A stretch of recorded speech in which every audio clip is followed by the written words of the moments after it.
para siempre. Había preparado la cena para 6 personas como siempre, había lavado toda la ropa de la semana, había pagado las cuentas de luz y agua con mi pensión de viuda, y ahora necesitaba decirles algo que llevaba semanas planeando. Mi hijo Martín estaba revisando su teléfono en el sofá mientras Carmen se pintaba las uñas con un esmalte que costaba más de lo que yo gasto en comida por semana. Mis nietos Juárez y Claudia terminaban sus tareas escolares, con útiles que yo había comprado el mes pasado. Respiré profundo y apagué el televisor.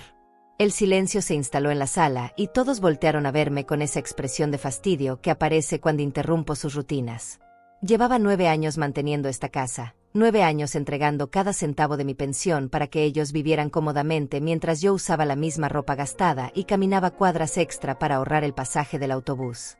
Me acomodé en mi lugar habitual y junté las manos sobre mi regazo. Las tenía temblorosas, no por la edad, sino por lo que estaba a punto de decir. Durante meses había guardado este secreto, esta oportunidad que había llegado a mi vida como un regalo del cielo, pero sabía que para mi familia sería como una traición imperdonable. Miré a Martín primero, luego a Carmen, después a mis nietos. Ellos seguían con sus actividades, apenas prestándome atención, como si fuera parte del mobiliario de esta casa que yo pagaba pero que ellos consideraban suya por derecho natural. Carmen siguió con sus uñas, Martín con su teléfono, y los niños con sus cuadernos llenos de problemas matemáticos que resolvían con calculadoras que también yo había comprado. La decisión ya estaba tomada. Había llegado el momento de romper el equilibrio de esta familia que funcionaba perfectamente mientras yo fuera la que daba y ellos los que recibían. Carraspé un poco para llamar su atención y finalmente Martín levantó la vista de su pantalla con expresión molesta, como si mi presencia fuera una interrupción en su entretenimiento. Carmen dejó el frasco de esmalte sobre la mesa de centro, esa mesa que había comprado hace 3 años cuando ella se quejó de que la anterior era demasiado vieja y no combinaba con el sofá nuevo que también había salido de mi bolsillo. Los niños siguieron escribiendo, pero pude notar que sus oídos estaban atentos a lo que iba a decir su abuela. Me paré lentamente, sintiendo como mis rodillas protestaban después de un día completo de quehaceres domésticos, de cocinar, limpiar y organizar la vida de todos menos la mía propia. Caminé hasta quedar frente a ellos, con la televisión apagada a mis espaldas y toda la sala iluminada por la lámpara del techo que parpadeaba porque necesitaba cambio de foco desde hace semanas. La frase que había ensayado 1000 veces en mi mente finalmente salió de mis labios, clara y firme, sin titubeos ni disculpas. Les dije que había tomado una decisión importante sobre mi futuro, una decisión que cambiaría nuestras vidas para siempre. Les expliqué que mi amiga Hortensia me había propuesto mudarme con ella a otra ciudad, donde podríamos vivir juntas y compartir gastos, donde yo podría tener una vida más tranquila y digna. La reacción fue inmediata.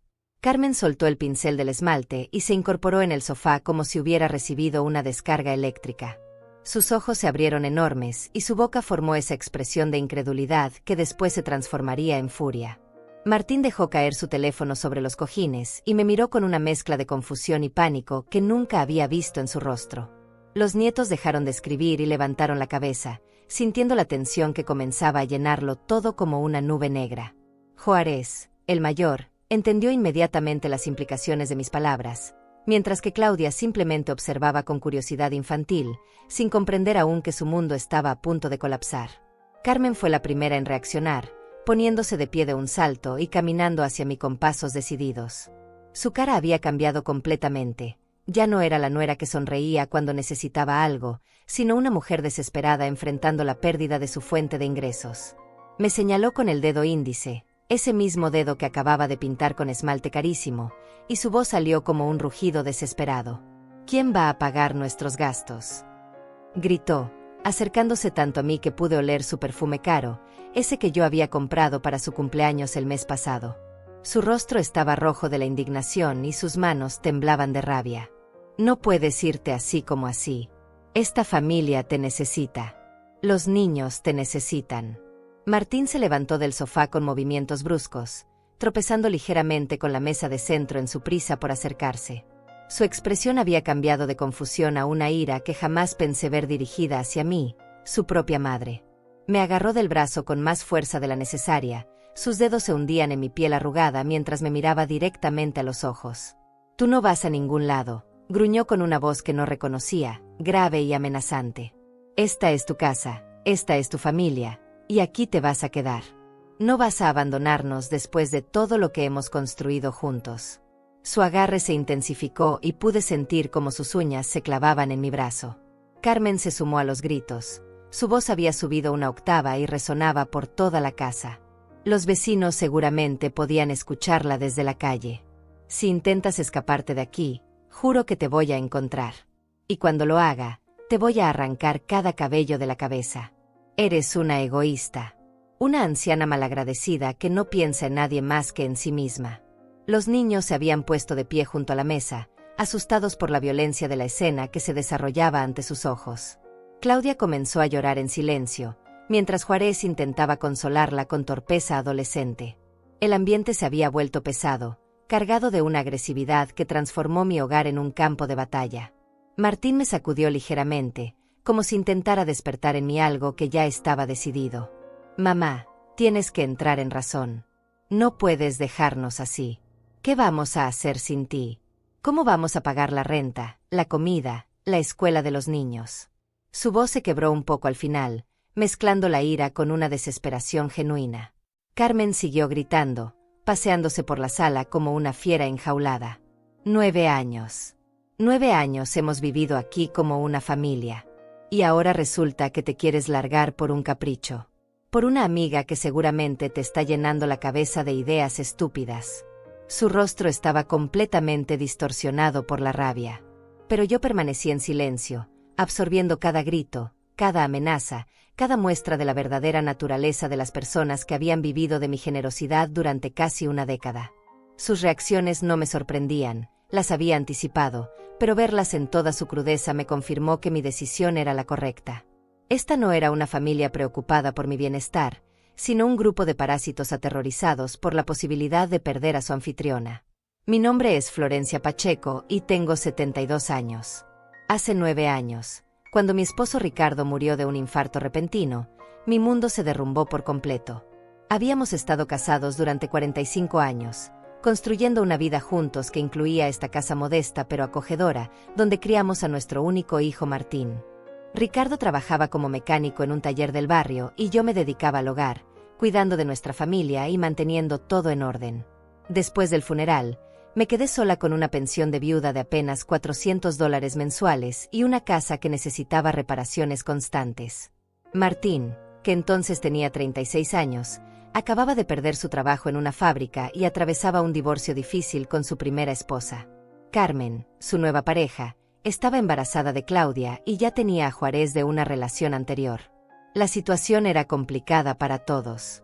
Cuando Martín llegó a mi puerta con 2 maletas, 2 niños pequeños y Carmen con el vientre abultado, no pude negarles refugio. Era mi hijo, y esos niños necesitaban un techo. Les dije que podían quedarse temporalmente, solo hasta que se organizaran y encontraran su propio lugar. Temporalmente se convirtió en 9 años de mi vida. Al principio, Martín buscaba trabajo activamente. Salía todas las mañanas con esperanza y regresaba por las tardes con excusas diferentes. La economía estaba mal, decía. Los empleadores discriminaban por la edad. No tenía los contactos necesarios.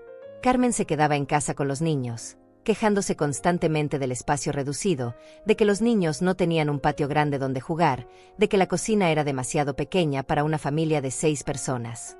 Los primeros meses fueron los más duros. Mi pensión apenas cubría los gastos básicos cuando vivía sola, pero con 5 bocas más que alimentar, el dinero se esfumaba en la primera semana. Empecé a racionar la comida, a comprar las marcas más baratas del supermercado, a cortar gastos en todo lo que pudiera. Dejé de teñirme el cabello en la peluquería y aprendí a hacerlo yo misma con tintes de farmacia. Cancelé mi suscripción a la revista de cocina que había leído durante años. Carmen quedó embarazada nuevamente al año de llegar. Cuando nació su segundo hijo, que no sobrevivió más de unas pocas semanas por complicaciones del corazón, la tragedia nos unió temporalmente como familia. Todos lloramos juntos, todos nos apoyamos mutuamente, y por primera vez desde la muerte de Ricardo, sentí que pertenecía a algo más grande que mi propia soledad. Martín finalmente encontró trabajo como guardia de seguridad nocturno, pero el sueldo era mínimo y apenas cubría los gastos del transporte y algunos de sus gastos personales. Carmen decidió que con 2 niños pequeños no podía trabajar, y que además alguien tenía que quedarse en casa para cuidar de mí, como si yo fuera una inválida incapaz de valerme por sí misma. Poco a poco, sin darme cuenta de cómo había sucedido, mi hogar se transformó. Los muebles que Ricardo y yo habíamos elegido con tanto cuidado fueron reemplazados por otros más modernos que Carmen consideraba más apropiados. Mis fotografías familiares fueron relegadas a un rincón para hacer espacio a las suyas. Mi dormitorio principal se convirtió en la habitación de la pareja, mientras yo me mudé al pequeño cuarto de costura que habíamos usado como almacén. La rutina se estableció naturalmente. Yo me levantaba primera para preparar el desayuno de todos antes de que Martín se fuera a trabajar y los niños a la escuela. Después limpiaba la casa, lavaba la ropa, hacía las compras con la lista que Carmen me daba cada mañana. Por las tardes ayudaba a los niños con las tareas escolares, mientras Carmen veía sus telenovelas favoritas o hablaba por teléfono con sus amigas. Los gastos crecían constantemente. Los niños necesitaban ropa nueva cada temporada, zapatos deportivos de marca, útiles escolares específicos, uniformes para las actividades extracurriculares. Carmen requería productos de belleza, ropa de moda, tratamientos para el cabello. Martín gastaba dinero en cerveza los fines de semana y en apuestas deportivas que según él algún día nos harían ricos.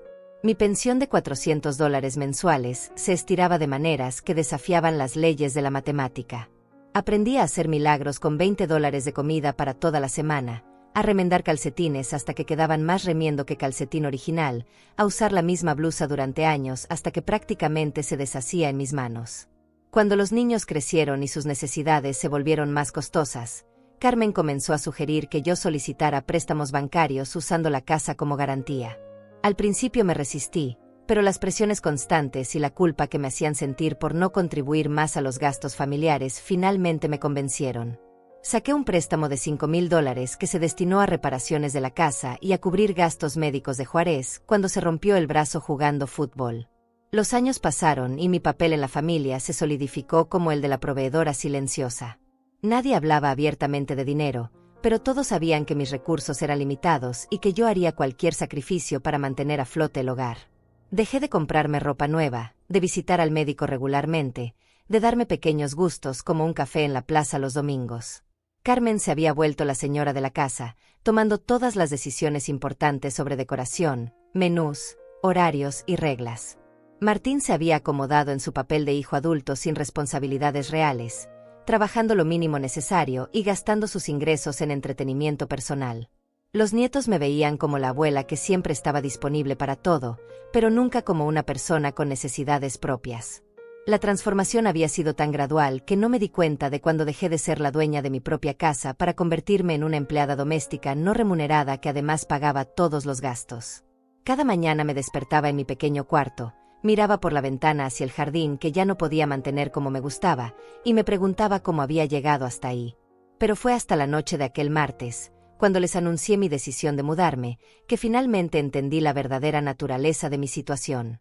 Sus gritos desesperados, sus amenazas, su pánico ante la posibilidad de perder su fuente de ingresos me mostraron con claridad brutal que para ellos yo nunca había sido una madre o abuela querida.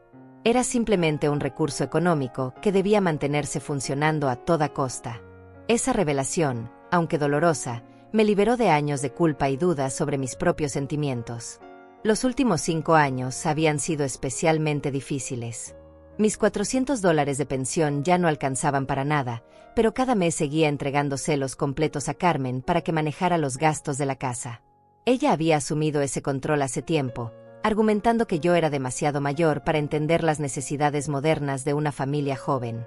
Lo que no sabía era que yo llevaba un registro mental de cada centavo y sabía exactamente en qué se gastaba mi dinero. Martín había conseguido un mejor trabajo como supervisor de seguridad, ganando casi $800 mensuales, pero de alguna manera ese dinero nunca llegaba a los gastos familiares. Él tenía sus propios gastos, decía. Necesitaba mantener una imagen profesional, comprar ropa adecuada, pagar el mantenimiento de su automóvil usado, salir ocasionalmente con compañeros de trabajo para mantener buenas relaciones laborales. Todo eso requería dinero que aparentemente no podía destinar a la casa. Carmen había comenzado a trabajar medio tiempo en una tienda de cosméticos, ganando unos $300 al mes, pero ese dinero era exclusivamente suyo. Lo destinaba a tratamientos de belleza, ropa nueva, salidas con amigas y regalos para sí misma que según ella se merecía después de años de sacrificio cuidando a los niños y manteniéndome a mí. La ironía de sus palabras me dolía profundamente. Mientras tanto, yo había desarrollado un sistema de supervivencia que rayaba en lo heroico. Me levantaba a las 5 de la mañana para aprovechar las ofertas de pan del día anterior en la panadería del barrio. Caminaba 12 cuadras adicionales hasta el mercado popular donde las verduras costaban la mitad que en el supermercado cercano. Había aprendido a cocinar 30 comidas diferentes con pollo, porque era la proteína más barata que podía comprar en grandes cantidades. Mi armario se había reducido a 5 blusas, 3 pantalones y 2 vestidos que lavaba y remendaba constantemente. Usaba los mismos zapatos negros desde hace 4 años, con las suelas tan gastadas que cuando llovía tenía que caminar con cuidado para no resbalar. Mi abrigo de invierno tenía más de 15 años y varios remiendos invisibles que yo misma había hecho durante las noches solitarias. Los domingos eran especialmente dolorosos. Carmen se vestía con ropa nueva para ir a la iglesia. Llevaba un bolso que costaba más de lo que yo gastaba en comida durante un mes completo. Martín usaba perfumes caros y relojes que yo nunca había visto en las tiendas baratas donde hacía mis compras ocasionales. Los nietos llevaban zapatos deportivos de marca y ropa de moda que sus compañeros de escuela envidiaban. Mientras ellos lucían prósperos y bien vestidos, yo caminaba detrás como la abuela pobre de la familia, con mi vestido remendado y mis zapatos desgastados. Los miembros de la congregación me miraban con una mezcla de lástima y curiosidad, preguntándose cómo era posible que una familia aparentemente exitosa tuviera una anciana tan desaliñada entre ellos. La comida se había convertido en mi mayor desafío diario. Había aprendido a preparar milagros culinarios con ingredientes básicos, pero las demandas de la familia crecían constantemente. Carmen quería cortes de carne específicos para las cenas, Martín exigía cervezas importadas para los fines de semana, los nietos pedían snacks de marca y bebidas azucaradas que costaban el doble que las genéricas. Cuando intentaba sugerir alternativas más económicas, Carmen me respondía con esa sonrisa condescendiente que había perfeccionado a lo largo de los años. «Ay, suegrita, no podemos vivir como pobres.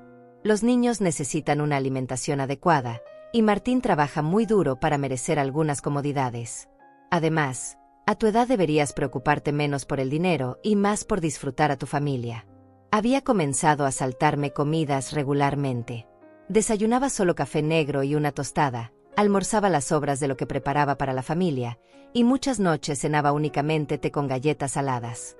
Cuando Carmen notaba que había perdido peso, me regañaba por no cuidarme adecuadamente y amenazaba con llevarme al médico, como si yo fuera una niña irresponsable. Los gastos médicos eran otro tema doloroso. Cuando los nietos necesitaban atención médica, no escatimábamos en gastos. Médicos privados, medicamentos de marca, tratamientos especializados, todo pagado con préstamos que yo solicitaba usando mi casa como garantía.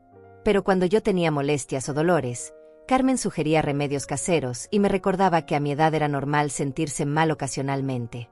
Mi presión arterial había subido considerablemente en los últimos años, pero el medicamento recetado costaba $60 mensuales que la familia consideraba un gasto innecesario.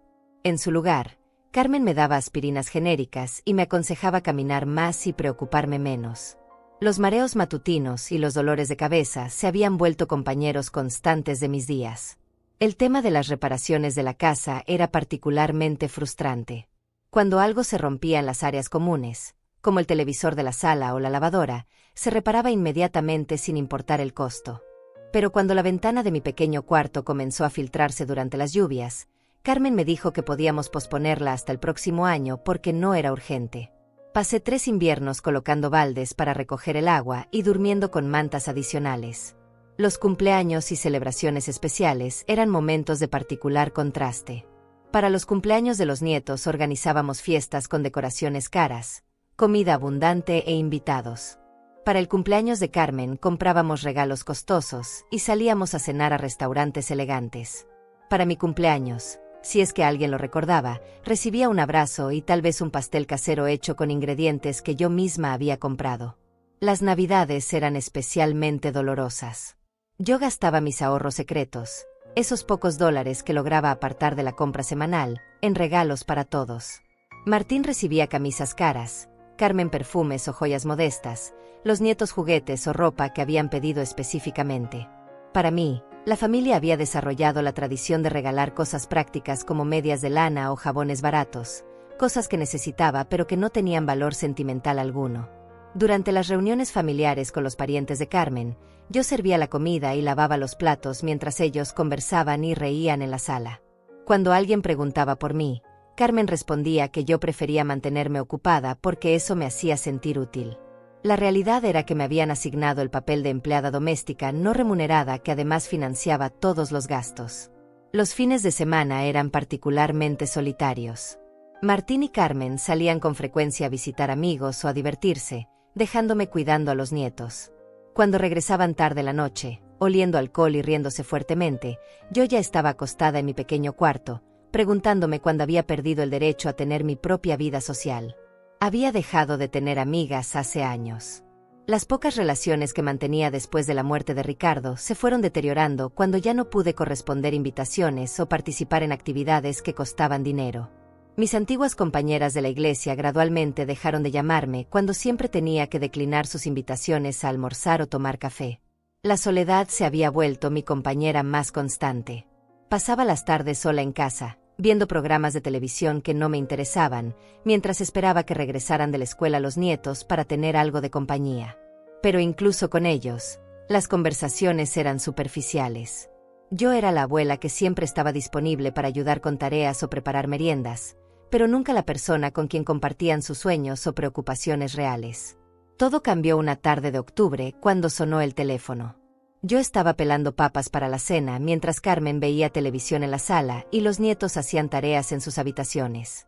Era Hortensia Vázquez, mi amiga de la infancia, con quien había perdido contacto hace más de 5 años debido a mi situación económica y la imposibilidad de mantener una vida social normal.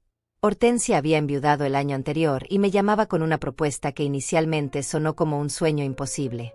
Su esposo le había dejado una casa modesta pero cómoda en una ciudad costera a 3 horas de distancia, donde el costo de vida era significativamente menor que en nuestra ciudad actual. Además, había heredado una pequeña pensión adicional que complementaba sus ingresos de jubilación. Mi querida Florencia, me dijo con esa voz cálida que recordaba de nuestros días de juventud, he estado pensando mucho en ti desde que enviudé. Sé que has tenido momentos difíciles desde que perdiste a Ricardo, y quiero proponerte algo que podría beneficiarnos a ambas. Tengo esta casa grande para mí sola, y tú tienes experiencia manejando un hogar. ¿Qué te parecería si viviéramos juntas y compartiéramos todos los gastos? La propuesta era tentadora, pero parecía irreal. Hortensia me explicó que su casa tenía 3 dormitorios, un jardín pequeño pero bien cuidado, y estaba ubicada en un barrio tranquilo donde conocía a varios vecinos de su edad. Los gastos mensuales, divididos entre 2 personas, no superarían los $200 por cada una, incluyendo servicios, alimentación y gastos básicos. Pero lo que más me emocionó fue la descripción de la vida que podríamos tener. Hortensia había mantenido contacto con un grupo de señoras que se reunían 2 veces por semana para tejer, intercambiar recetas y conversar. Los domingos organizaban excursiones pequeñas a la playa cercana o a mercados locales donde vendían productos caseros. Había una biblioteca pública con actividades para adultos mayores y un centro comunitario que ofrecía clases de ejercicios adaptados para nuestra edad. Escuchándola describir esa vida, me di cuenta de cuánto había renunciado en los últimos años. No recordaba la última vez que había tenido una conversación profunda con alguien de mi edad, o cuando había hecho algo simplemente por placer personal. La idea de tener mi propia habitación nuevamente, de poder decidir qué comer sin considerar los gustos caprichosos de otros, de disponer libremente de mi tiempo, me pareció un lujo inalcanzable. Hortensia me dio tiempo para pensarlo, pero durante los días siguientes la idea comenzó a crecer en mi mente como una semilla de esperanza.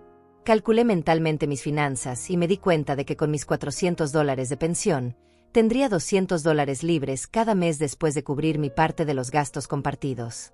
$200 que podrían destinarse a mi medicación para la presión arterial, ropa nueva, pequeños gustos personales, o simplemente ahorros para emergencias. Durante las siguientes semanas, observé a mi familia con ojos diferentes. Veía cómo Carmen gastaba $50 en un tinte para el cabello mientras yo llevaba meses posponiendo una visita al médico por el costo.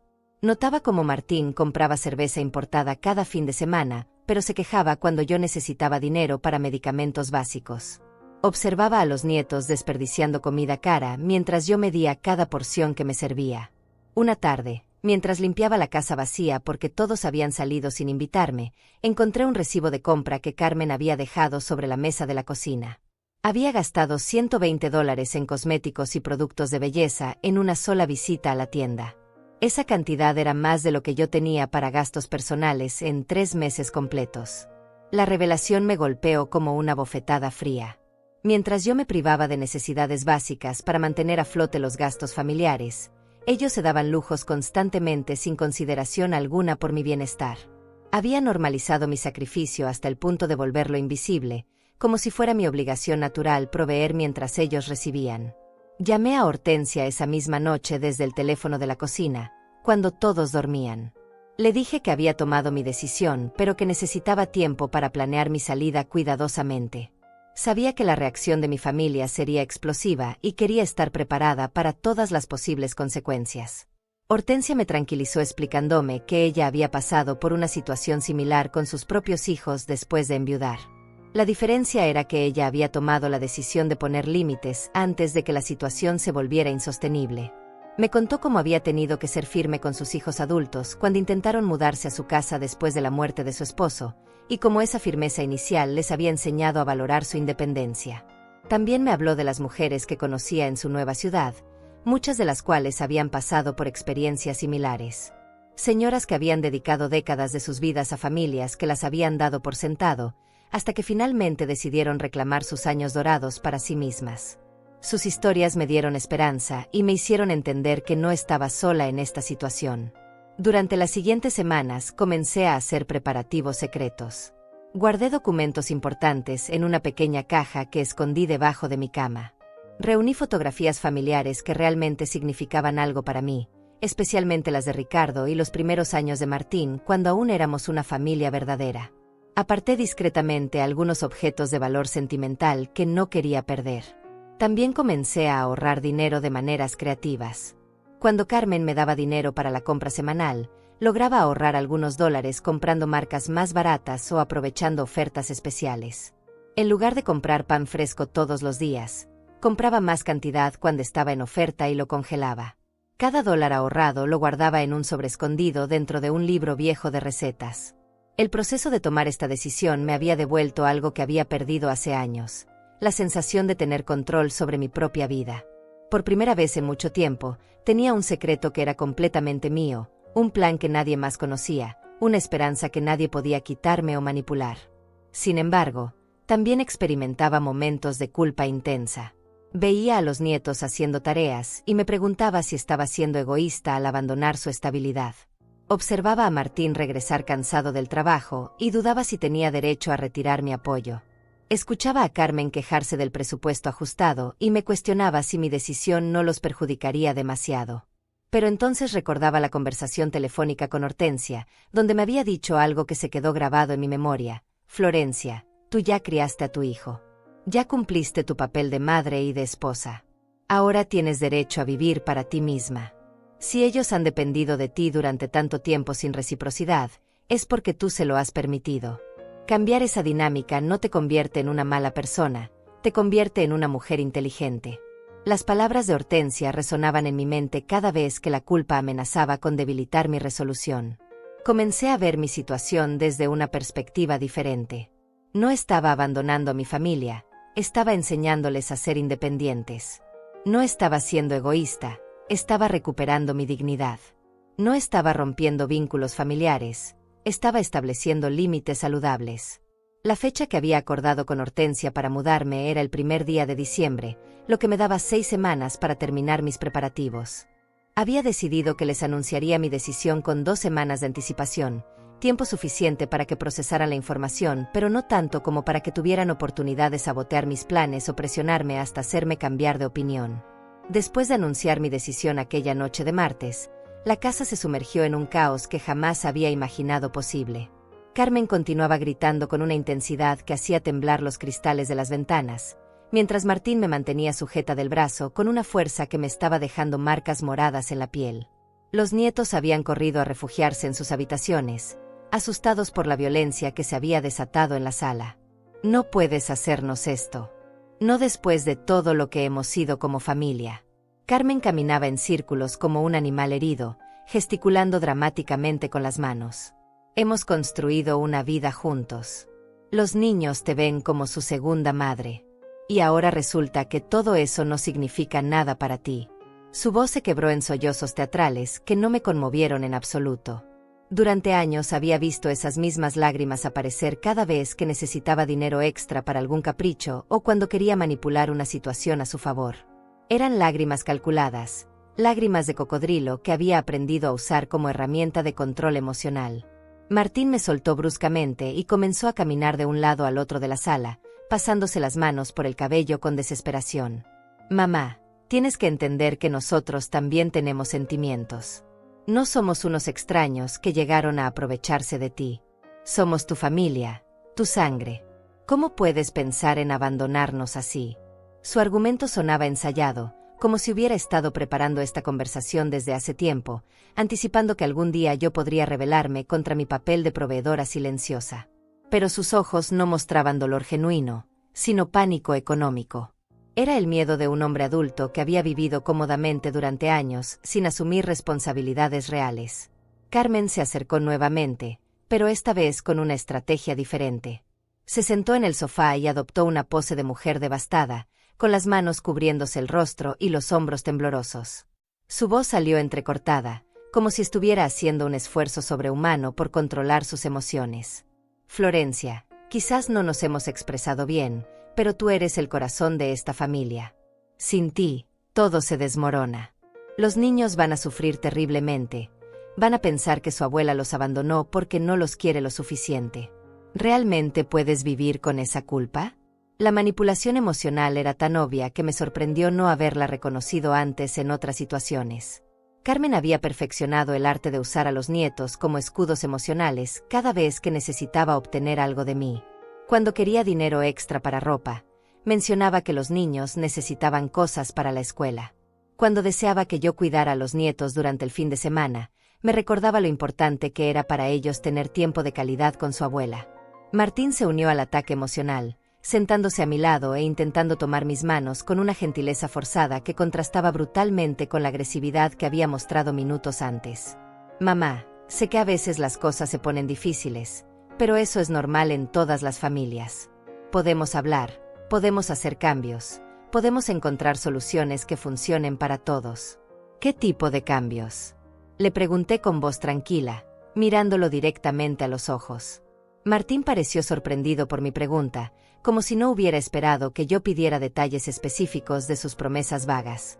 Bueno, podemos reorganizar los gastos, distribuir mejor las responsabilidades, asegurar que tú tengas más tiempo para ti misma, balbuceó sin convicción. Sus palabras sonaban huecas porque ambos sabíamos que había tenido 9 años para implementar esos cambios y nunca había mostrado la menor intención de hacerlo. Carmen se incorporó rápidamente, secándose lágrimas que yo no había visto derramar realmente. Exacto. Podemos hacer que esto funcione mejor para todos. Yo puedo conseguir más horas de trabajo. Martín puede buscar un empleo adicional los fines de semana. Podemos contratar a alguien para que te ayude con la limpieza. Sus promesas eran desesperadas e irreales. Carmen había tenido múltiples oportunidades de trabajar tiempo completo, pero siempre encontraba excusas para mantener su horario de medio tiempo. Martín había rechazado ofertas de trabajo adicional en el pasado, argumentando que necesitaba tiempo libre para descansar y mantener su rendimiento en el empleo principal. Los nietos aparecieron tímidamente en la entrada de la sala, atraídos por los gritos pero temerosos de acercarse demasiado. Juárez, con sus 16 años, había desarrollado la capacidad de leer las tensiones familiares, mientras que Claudia, de 14, simplemente parecía confundida y asustada por el caos emocional que había presenciado. Carmen inmediatamente los utilizó como refuerzo para su argumento emocional. Miren a sus rostros. Están aterrorizados pensando que su abuela va a abandonarlos. Juárez, dile a tu abuela lo importante que es para ti. Claudia, explícale que no puede irse. Los pobres nietos se quedaron inmóviles, atrapados entre la lealtad hacia sus padres y la incomodidad de ser usados como herramientas de manipulación. Pude ver en sus ojos que entendían más de la situación de lo que los adultos creían. Habían crecido viendo cómo yo me sacrificaba constantemente mientras sus padres vivían cómodamente, y aunque nunca lo habían verbalizado, sabían que la dinámica familiar no era justa. Martín se levantó abruptamente y comenzó una nueva línea de ataque, esta vez más agresiva y directa. Mamá, si realmente nos dejas, vas a destruir esta familia. Los niños van a crecer pensando que las promesas familiares no significan nada, que cuando las cosas se ponen difíciles, simplemente puedes huir y abandonar tus responsabilidades. Sus palabras me golpearon porque tocaban mis miedos más profundos sobre el impacto de mi decisión en los nietos. Pero también me ayudaron a clarificar mis pensamientos. Si mi presencia en esta familia se basaba únicamente en mi capacidad de proveer recursos económicos, entonces no era realmente una abuela querida, sino una empleada doméstica que además pagaba por el privilegio de trabajar. Carmen cambió nuevamente de estrategia, adoptando un tono de víctima incomprendida. Florencia, tal vez no te hemos demostrado suficiente aprecio, pero eso no significa que no te valoremos. Es solo que la vida diaria es tan demandante que a veces olvidamos expresar nuestros sentimientos. Pero eso puede cambiar, podemos ser más conscientes, más agradecidas. La palabra agradecidas me pareció particularmente reveladora. Carmen había usado el tiempo condicional, como si el agradecimiento fuera algo que podría aparecer en el futuro bajo ciertas condiciones, no algo que debería haber estado presente durante los 9 años anteriores. ¿Agradecidas por qué exactamente?, pregunté, manteniendo mi voz serena a pesar de la tormenta emocional que se desarrollaba a mi alrededor. Carmen pareció confundida por la pregunta, como si la respuesta fuera obvia. Por todo lo que haces por nosotros, por ser el pilar de esta familia, por mantenernos unidos, respondió con palabras que sonaban como un guión aprendido de memoria.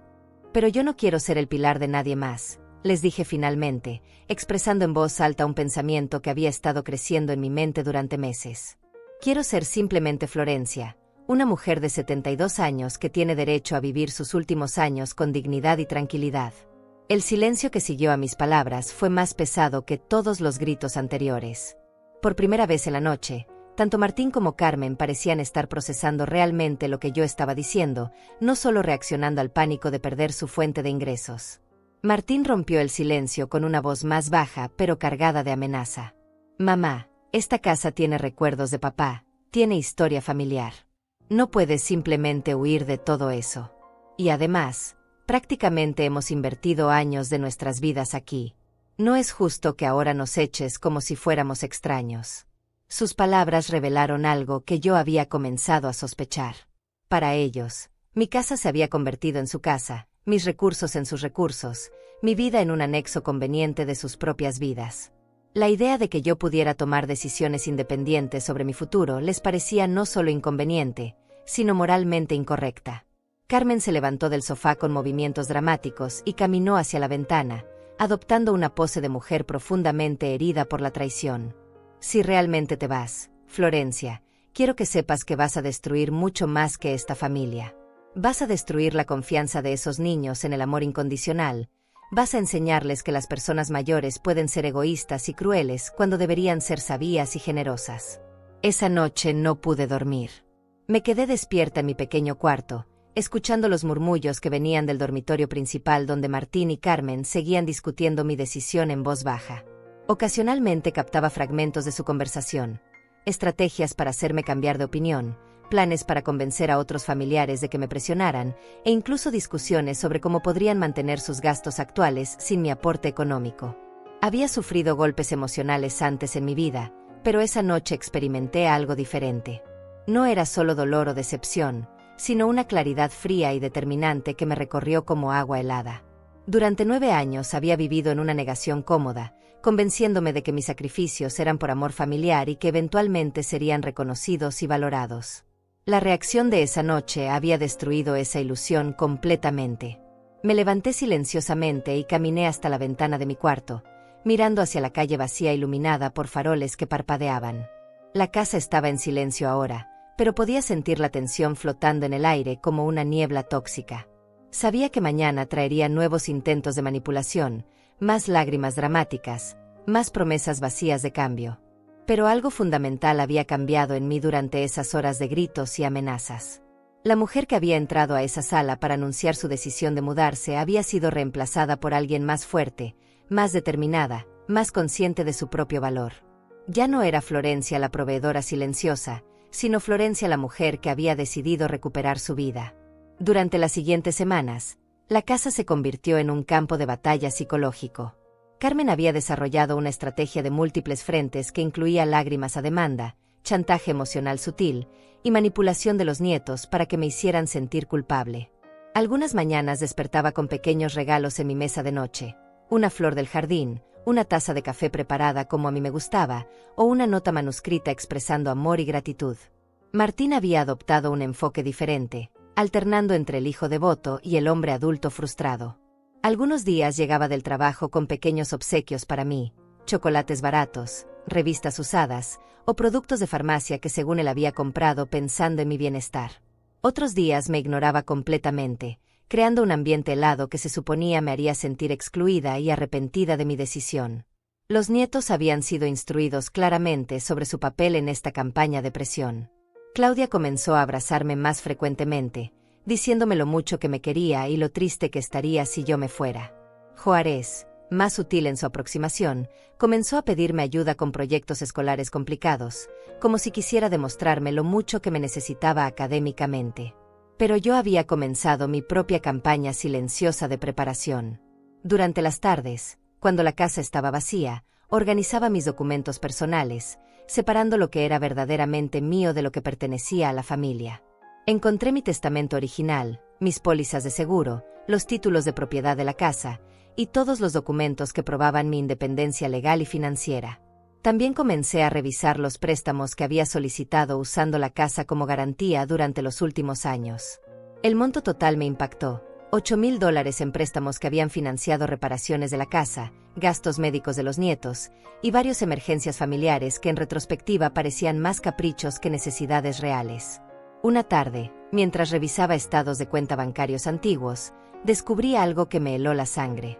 Martín había estado retirando dinero de la cuenta de ahorros que yo mantenía para emergencias, usando una tarjeta que yo le había dado años atrás para casos de verdadera urgencia.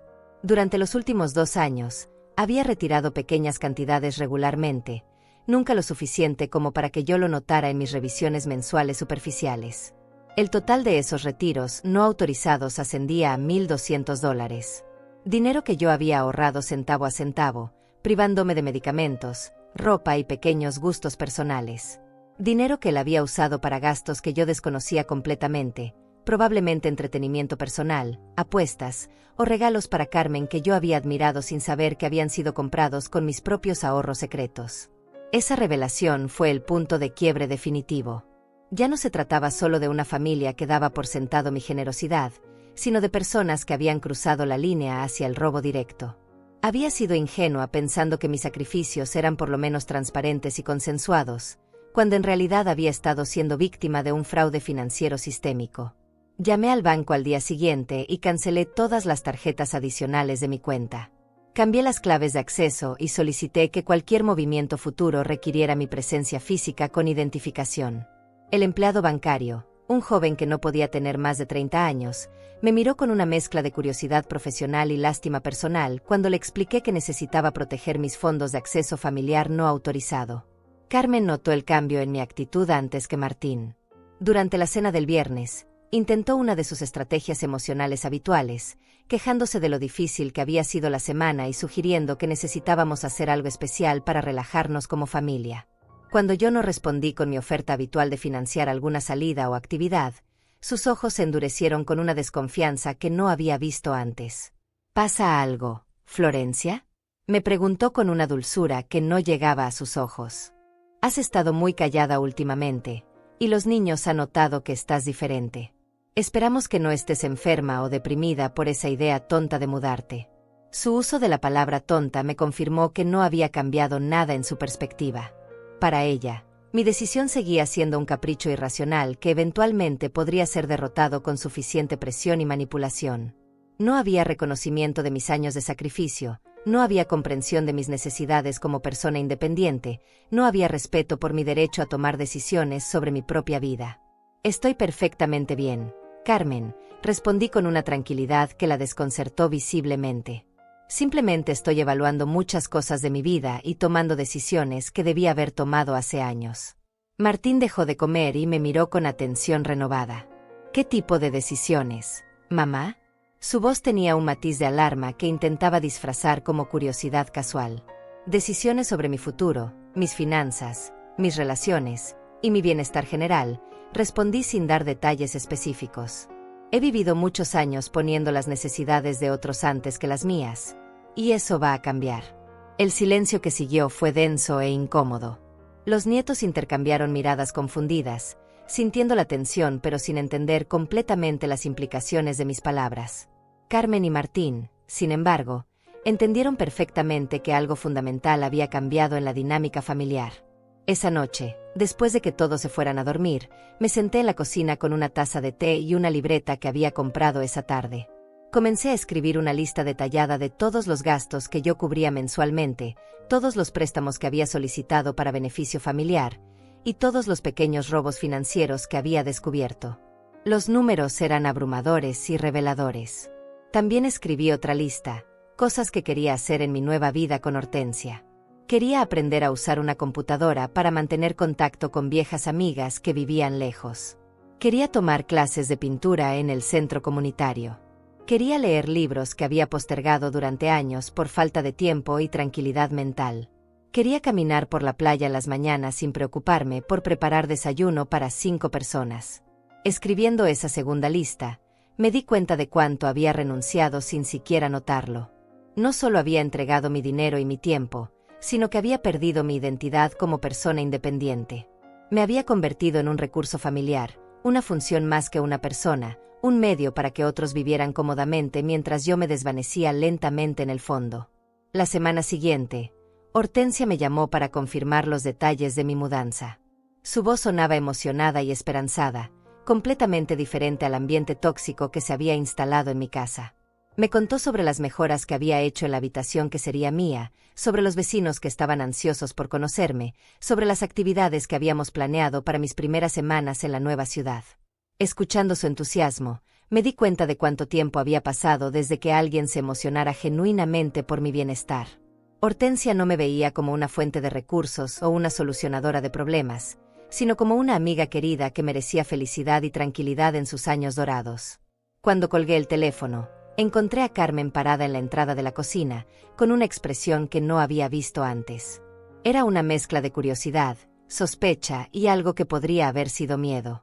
Había estado escuchando mi conversación, y por primera vez parecía entender que mi decisión era real, definitiva e irreversible.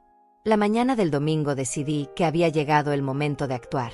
Durante las últimas semanas había tolerado los intentos de manipulación, las promesas vacías de cambio, y las lágrimas dramáticas de Carmen. Pero mi paciencia se había agotado completamente cuando encontré a Martín hurgando en mi pequeña caja de documentos personales mientras yo estaba en el mercado. Había regresado más temprano del esperado y lo encontré en mi cuarto, con mis papeles esparcidos sobre la cama, claramente buscando algo que pudiera usar para complicar mi mudanza. Cuando me vio en la puerta, su rostro se puso rojo de vergüenza, pero inmediatamente adoptó una actitud defensiva. Solo estaba buscando algunos documentos que podría necesitar para los trámites de la casa, mamá. No es nada personal, murmuró mientras intentaba recoger los papeles con movimientos torpes. Esos son mis documentos privados. Martín, no tienes derecho a revisarlos sin mi permiso, le dije con una firmeza que lo sorprendió. Su expresión cambió de vergüenza a irritación, como si yo fuera la que estaba siendo irrazonable. Mamá, esta es la casa familiar. Algunos de esos documentos nos afectan a todos, especialmente si estás planeando hacer algo drástico que pueda perjudicarnos, respondió con un tono que claramente intentaba justificar su invasión de privacidad. Esa fue la gota que derramó el vaso. En ese momento tomé la decisión de acelerar mis planes y ejecutar inmediatamente la estrategia que había estado desarrollando durante semanas. Ya no podía esperar hasta diciembre para mudarme. Necesitaba actuar antes de que ellos encontraran maneras de sabotear mi independencia. Esa misma tarde, mientras Martín trabajaba y Carmen había salido con las amigas gastando dinero que no había ganado, me senté con los nietos en la sala. Era hora de que ellos supieran la verdad sobre la situación familiar, no la versión filtrada que sus padres les habían estado contando. Juárez, Claudia, necesito hablar con ustedes sobre algo muy importante, comencé con voz suave pero seria. Durante años he estado manteniendo esta casa y esta familia con mi pensión de viuda. Su papá y su mamá han vivido cómodamente gracias a mi dinero, mientras yo me he privado de cosas básicas para asegurarme de que ustedes tuvieran todo lo que necesitaban. Los dos me miraron con expresiones confundidas. Juárez, siendo el mayor, comenzó a entender las implicaciones de mis palabras, mientras que Claudia simplemente parecía sorprendida por la información. Pero abuela, nosotros pensábamos que papá mantenía la casa con su trabajo, dijo Claudia con inocencia genuina. Nunca nos dijeron que tú pagabas nuestros gastos. Lo sé, mi niña. Sus padres no querían que ustedes se sintieran mal por la situación. Pero ahora que voy a mudarme, es importante que entiendan por qué tomo esta decisión, expliqué pacientemente. Juárez había estado haciendo cálculos mentales y su expresión mostraba que comenzaba a comprender la magnitud de la situación económica real. Abuela, ¿eso significa que cuando te vayas, no vamos a poder seguir viviendo aquí? Es muy probable, Juárez. Esta casa está a mi nombre, y los gastos mensuales son más altos de lo que sus padres pueden cubrir solos. Pero eso no es mi responsabilidad resolver. Su papá es un hombre adulto de 45 años, y es hora de que asuma completamente el cuidado de su propia familia. Claudia comenzó a llorar, pero no con las lágrimas manipuladoras que había aprendido de su madre, sino con una tristeza genuina de niña que acababa de descubrir que su mundo no era tan estable como había creído. ¿Significa que ya no nos quieres?, preguntó con voz quebrada. Las quiero mucho, a ambos. Pero quererlos no significa que deba sacrificar mi propia vida y bienestar por ustedes. He pasado 72 años en este mundo, y tengo derecho a vivir mis últimos años con dignidad y tranquilidad, respondí con una firmeza gentil. Esa noche, después de que Carmen regresara de su salida, escuché una discusión violenta en el dormitorio principal. Martín le había contado sobre la conversación que había tenido conmigo y sobre el hecho de que yo había hablado directamente con los nietos. Carmen estaba furiosa porque había perdido el control sobre la narrativa familiar. Al día siguiente, lunes por la mañana, ejecuté la primera fase de mi plan. Mientras todos dormían, salí temprano hacia el centro de la ciudad y visité a un abogado especializado en derecho familiar y patrimonial. Había encontrado su información en las páginas amarillas y había llamado la semana anterior para solicitar una cita urgente. El licenciado Hernández, un hombre de unos 50 años con experiencia en casos similares al mío, revisó todos mis documentos con atención profesional. Le expliqué detalladamente mi situación familiar, los préstamos que había solicitado, los gastos que había estado cubriendo, y mi decisión de mudarme a otra ciudad. Señora Pacheco, usted tiene todos los derechos legales para tomar estas decisiones, me confirmó después de revisar los títulos de propiedad de la casa. Esta propiedad está completamente a su nombre, no hay conyugal de por medio, y usted puede disponer de ella como considere conveniente. Le pedí que preparara los documentos necesarios para poner la casa en venta inmediatamente. También solicité que me ayudara a cancelar todas las cuentas de servicios que estaban a mi nombre, para transferirlas a Martín o cancelarlas definitivamente. Quería asegurarme de que cuando me fuera, no quedaran vínculos financieros que pudieran ser usados para manipularme o presionarme. El abogado me explicó que el proceso de venta podría tomar entre 2 y 3 meses, pero que yo podía mudarme inmediatamente si así lo deseaba.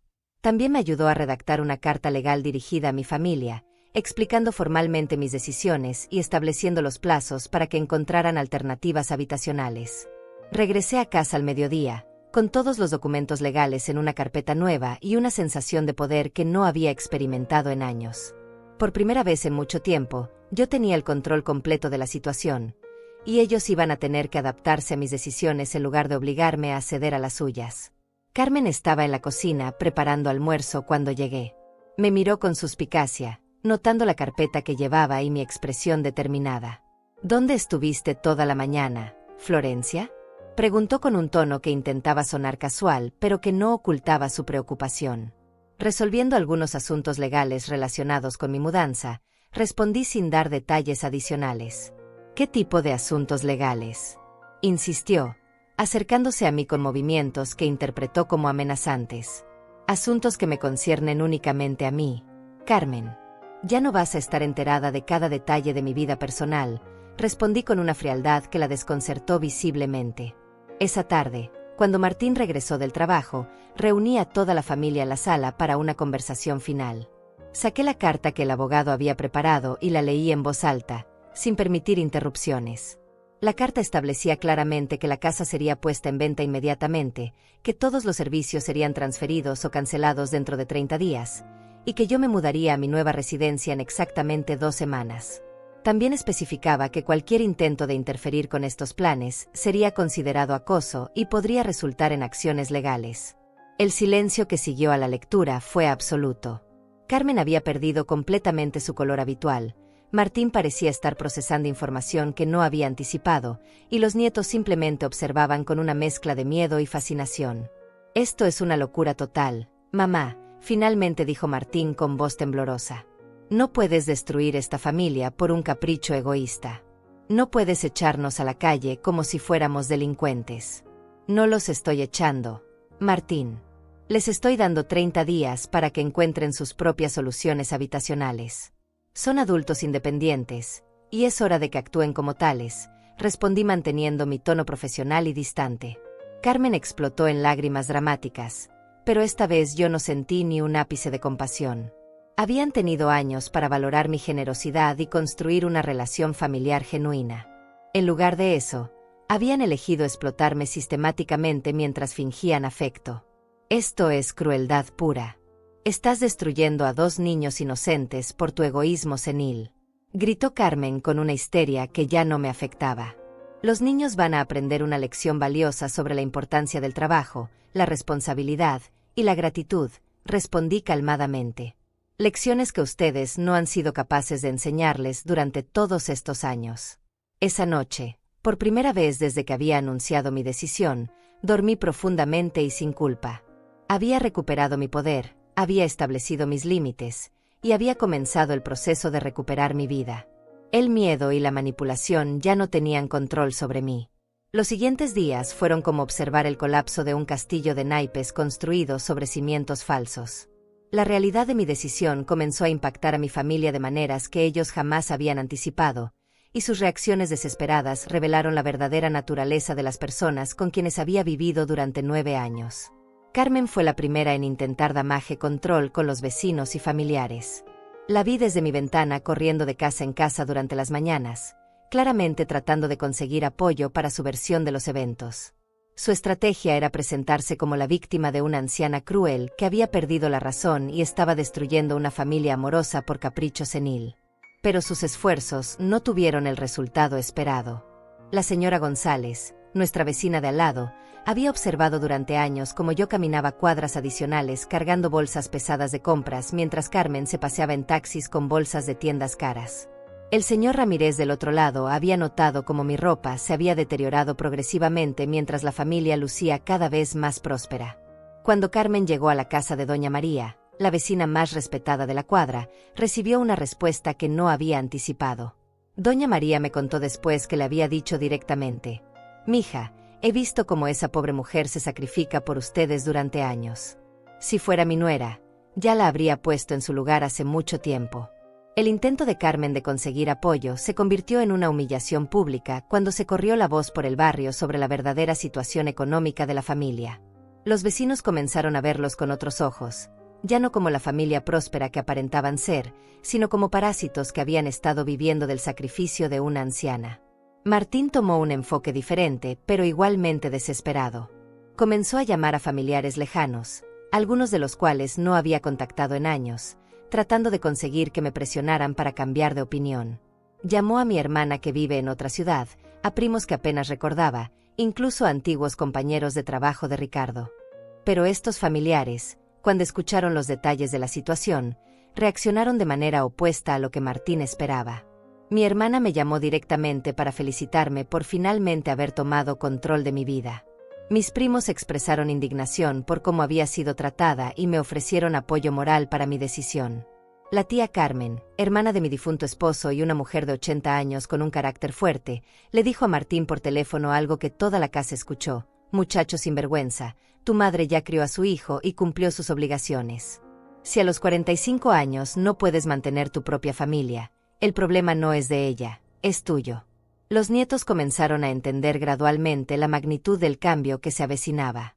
Juárez, con su pragmatismo adolescente, comenzó a buscar trabajos de medio tiempo para después de clases. Había comprendido que sus padres no tenían los recursos para mantener su nivel de vida actual, y que él tendría que contribuir económicamente si quería seguir teniendo las comodidades a las que estaba acostumbrado. Claudia, más emocional que su hermano, pasó por varias etapas de duelo.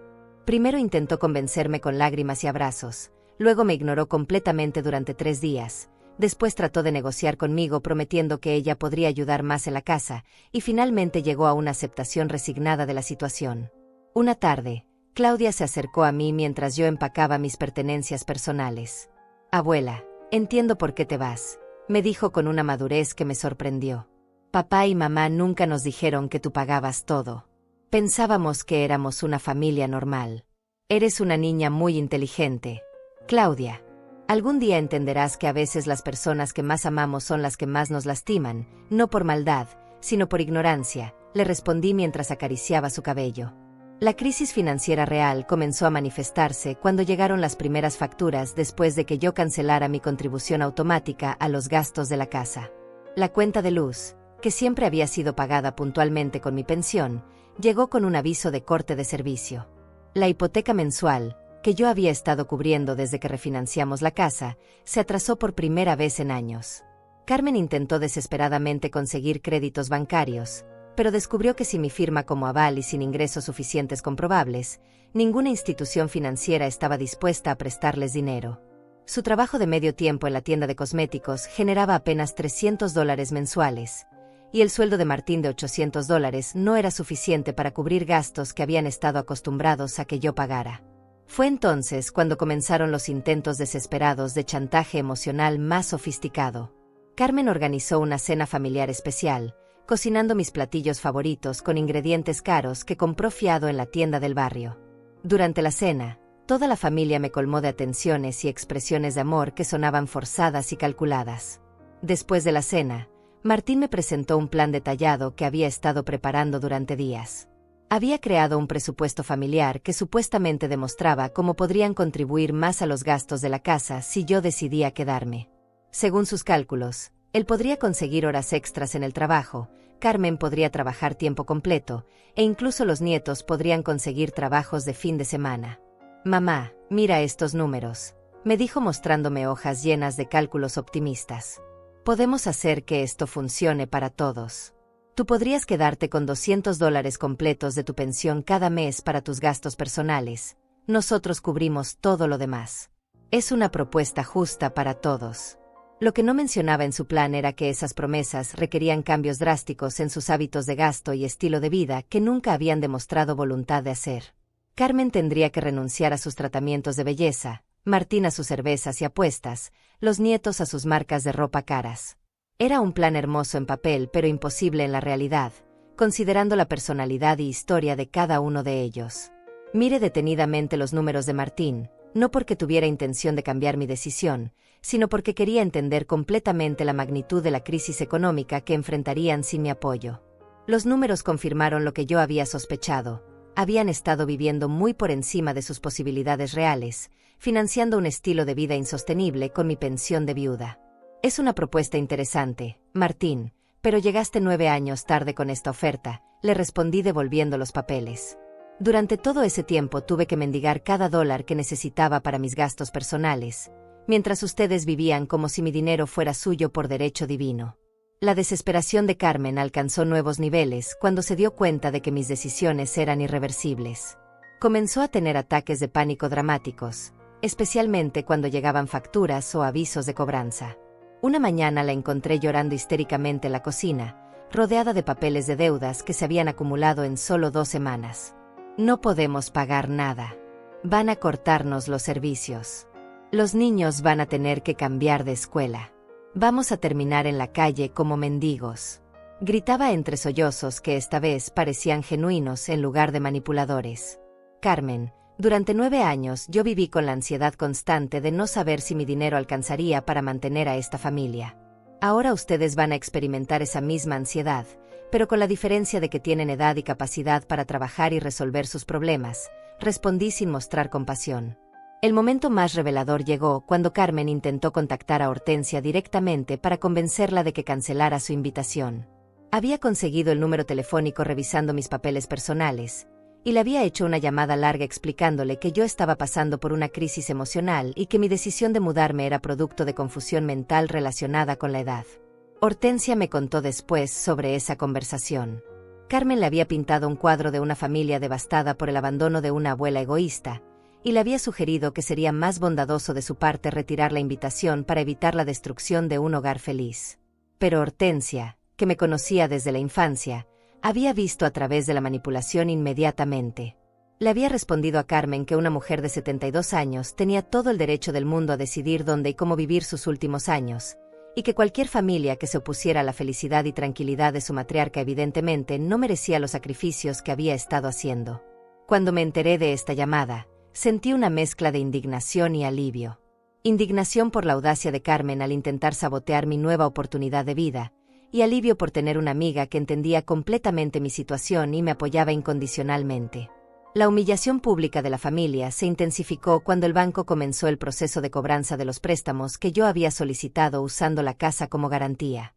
Los funcionarios bancarios llegaron a hacer inspecciones de la propiedad, y todo el barrio se enteró de que la familia que había aparentado prosperidad durante años en realidad tenía serios problemas financieros. Los nietos comenzaron a experimentar las consecuencias sociales en sus escuelas. Sus compañeros, que provenían del mismo barrio, se enteraron a través de sus padres sobre la situación real de la familia. Juárez me contó que algunos compañeros le habían preguntado si era cierto que su abuela los había echado de la casa por ingratos. En lugar de sentir lástima por ellos, me sentí satisfecha de que finalmente estuvieran enfrentando las consecuencias naturales de sus acciones. Durante años habían vivido una mentira cómoda financiada por mi sacrificio, y ahora la realidad los estaba alcanzando de manera inevitable. 6 meses después de mudarme con Hortensia a la pequeña ciudad costera, recibí una carta de Martín. Era la primera comunicación que tenía con mi familia desde el día que salí de la casa con mis 2 maletas pequeñas y la caja de documentos importantes. La carta llegó un martes por la mañana, mientras Hortensia y yo desayunábamos en el pequeño jardín que habíamos convertido en nuestro rincón favorito para tomar café. La letra de Martín se veía temblorosa, muy diferente a su escritura habitual. Me contaba que habían tenido que mudarse a un apartamento pequeño en las afueras de la ciudad, que Carmen había conseguido un trabajo de tiempo completo en una fábrica, y que él estaba trabajando 2 empleos para poder cubrir los gastos básicos. Los nietos habían tenido que cambiar de escuela y habían perdido muchas de las comodidades a las que estaban acostumbrados. Pero lo que más me llamó la atención de la carta no fueron los detalles de sus dificultades económicas, sino el tono. Por primera vez en 9 años, Martín me escribía con respeto genuino. No había reproches, no había intentos de manipulación emocional, no había promesas vacías de cambio. Era simplemente el relato honesto de un hombre adulto que había aprendido, quizás demasiado tarde, el valor real de la independencia y la responsabilidad. Al final de la carta, Martín escribía algo que me emocionó profundamente. Mamá, ahora entiendo lo que significaba para ti mantenernos durante todos esos años. Nunca había trabajado tanto en mi vida, y aún así apenas logramos cubrir nuestras necesidades básicas. No sé cómo pudiste hacerlo con solo $400 de pensión. Espero que algún día puedas perdonarnos por no haber valorado tu sacrificio cuando deberíamos haberlo hecho. Esa misma tarde, mientras caminaba por la playa como había hecho cada día durante los últimos meses, reflexioné sobre el camino que había recorrido desde aquella noche explosiva de martes cuando anuncié mi decisión de mudarme. El contraste entre mi vida anterior y mi vida actual era tan dramático que a veces me costaba creer que fuera la misma persona. Mis mañanas ahora comenzaban a las 8, no a las 5. Me levantaba cuando mi cuerpo había descansado suficiente, preparaba una taza de café como a mí me gustaba, y salía al jardín a ver crecer las flores que Hortensia y yo habíamos plantado juntas. No había gritos pidiendo desayuno, no había ropa sucia acumulándose, no había listas de compras con productos caros que yo no podía permitirme. Mi presión arterial había bajado significativamente desde que comencé a tomar la medicación adecuada con regularidad. Con $200 disponibles cada mes después de cubrir mi parte de los gastos compartidos, por primera vez en años podía costear mi tratamiento médico sin sacrificar otras necesidades básicas. También había podido comprar ropa nueva, no muchas piezas, pero de buena calidad y que me hacían sentir digna cuando salía a la calle. Hortensia y yo habíamos desarrollado una rutina diaria que me llenaba de una paz que había olvidado que existía. Las mañanas las dedicábamos a tareas domésticas ligeras, cada una responsable de ciertas áreas de la casa, pero sin la presión agobiante de servir a una familia completa. Las tardes las pasábamos con nuestro grupo de amigas, tejiendo, intercambiando recetas, o simplemente conversando sobre libros, películas y memorias de nuestras vidas.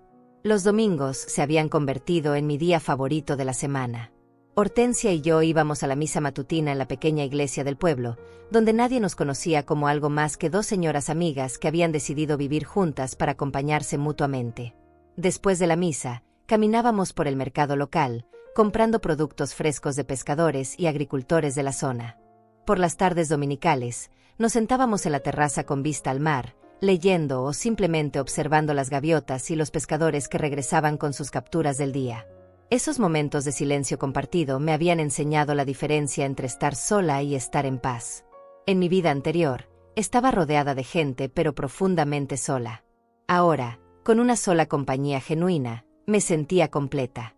La venta de mi casa anterior se había completado 3 meses después de mi mudanza. El dinero obtenido me había permitido pagar completamente los préstamos pendientes y quedarme con un pequeño capital que invertí en un certificado de depósito bancario. Por primera vez en mi vida adulta, tenía ahorros reales y la seguridad de saber que podría enfrentar emergencias sin depender de nadie más. Claudia me había escrito 2 cartas durante estos meses. Sus cartas eran diferentes a la de Martín, más emocionales pero también más maduras.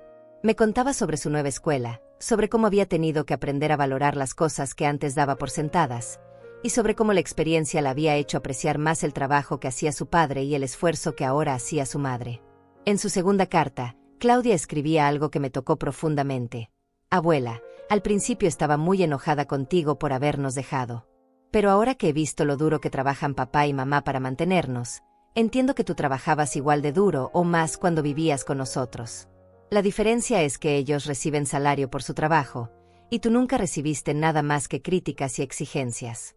Mi relación con el grupo de señoras del pueblo había evolucionado más allá de lo que había esperado. Al principio era simplemente una actividad social para combatir la soledad, pero gradualmente se había convertido en una red de apoyo genuino. Estas mujeres, muchas de ellas viudas que habían pasado por experiencias similares a la mía, me habían enseñado que era posible construir familia elegida basada en respeto mutuo y cariño genuino. Doña Lucrecia, una mujer de 75 años que había echado a sus hijos parásitos de su casa 5 años atrás, se había convertido en mi confidente más cercana después de Hortensia. Sus hijos ahora la visitaban regularmente, la trataban con respeto, y habían aprendido a valorar su tiempo y compañía porque ya no podían darla por sentada. Las historias de estas mujeres me habían confirmado que mi experiencia no era única. Muchas madres y abuelas habían pasado por situaciones similares, sacrificando sus propias vidas por familias que interpretaban la generosidad como obligación y el amor como debilidad. Pero también había aprendido que era posible recuperar la dignidad y la independencia, incluso en los años dorados de la vida. Una tarde, mientras organizaba mis pertenencias en mi nueva habitación, encontré la libreta donde había escrito aquellas listas durante mis últimas semanas en la casa anterior. La primera lista, con todos los gastos que había estado cubriendo y los sacrificios que había estado haciendo, ahora me parecía el inventario de una vida que había pertenecido a otra persona. Pero la segunda lista, con las cosas que quería hacer en mi nueva vida, se había convertido en mi realidad diaria. Había aprendido a usar una computadora básica en el centro comunitario y ahora mantenía correspondencia regular con viejas amigas a través del correo electrónico. Había tomado clases de pintura en acuarela y había descubierto un talento que nunca supe que tenía. Había leído más libros en estos 6 meses que en los 5 años anteriores. Pero más importante que las actividades específicas era la sensación general de libertad y autodeterminación que ahora impregnaba cada día de mi vida. Me levantaba cada mañana sabiendo que las decisiones del día serían mías, que mi tiempo me pertenecía, que mi dinero se gastaba en mis prioridades, y que mi energía se destinaba a cosas que me daban satisfacción personal. La transformación había sido tan profunda que cuando me miraba al espejo, veía a una mujer diferente. Mis ojos habían recuperado un brillo que había perdido durante años de estrés constante y preocupación financiera. Mi postura era más erguida, mi sonrisa más frecuente y genuina. Incluso mi salud física había mejorado notablemente desde que había eliminado el estrés crónico de mi vida diaria. Hortensia me había comentado varias veces lo diferente que me veía comparado con la mujer agobiada que había llegado a su puerta 6 meses atrás. Florencia, Es como si hubieras recuperado 20 años de vida, me había dicho la semana anterior mientras preparábamos la cena juntas. Una tarde de sábado, decidí escribir una carta de respuesta a Martín. No porque sintiera la necesidad de reconciliarme o porque hubiera perdonado completamente los años de explotación, sino porque había llegado a un lugar de paz donde podía comunicarme sin resentimiento tóxico. En mi carta le expliqué cómo era mi vida actual, no para hacer alarde de mi felicidad, sino para ayudarle a entender qué había estado buscando cuando tomé la decisión de mudarme. Le conté sobre mis nuevas amistades, sobre las actividades que me daban propósito, sobre la tranquilidad mental que había encontrado al vivir dentro de mis posibilidades económicas reales. También le escribí algo que había estado pensando durante semanas. Martín, no te escribo esta carta para recibir disculpas o para restregarle en la cara las consecuencias de sus decisiones pasadas. Te escribo porque quiero que sepas que es posible construir una relación familiar basada en respeto mutuo, pero eso requiere que ambas partes reconozcan y valoren las contribuciones del otro. Al final de la carta, le hice una invitación. Si algún día quieren visitarme, serán bienvenidos, pero como huéspedes que respetan mi hogar y mi nueva vida, no como familia que tiene derecho a mis recursos. La diferencia es fundamental, y espero que puedan entenderla. Envié la carta un martes por la mañana, el mismo día de la semana que había cambiado mi vida para siempre hace 8 meses. Mientras caminaba de regreso desde la oficina postal, sintiendo la brisa marina en mi rostro y escuchando el sonido de las gaviotas, me di cuenta de que había logrado algo que muchas personas nunca alcanzan: había recuperado mi vida. Esa noche, antes de dormir, me senté en mi pequeña terraza con vista al mar y reflexioné sobre el camino recorrido. Había pasado de ser Florencia la proveedora silenciosa a ser simplemente Florencia, una mujer de 72 años que había aprendido que nunca es demasiado tarde para reclamar la propia dignidad y construir una vida que valga la pena vivir. El sonido del océano me arrullaba cada noche, recordándome que había tomado la decisión correcta. Por primera vez en años, me dormía sin preocupaciones financieras, sin listas mentales de tareas para el día siguiente, sin la ansiedad de satisfacer las demandas de otros. Me dormía en paz, sabiendo que había elegido mi propia felicidad sin pedir permiso a nadie. Hoy vivo solo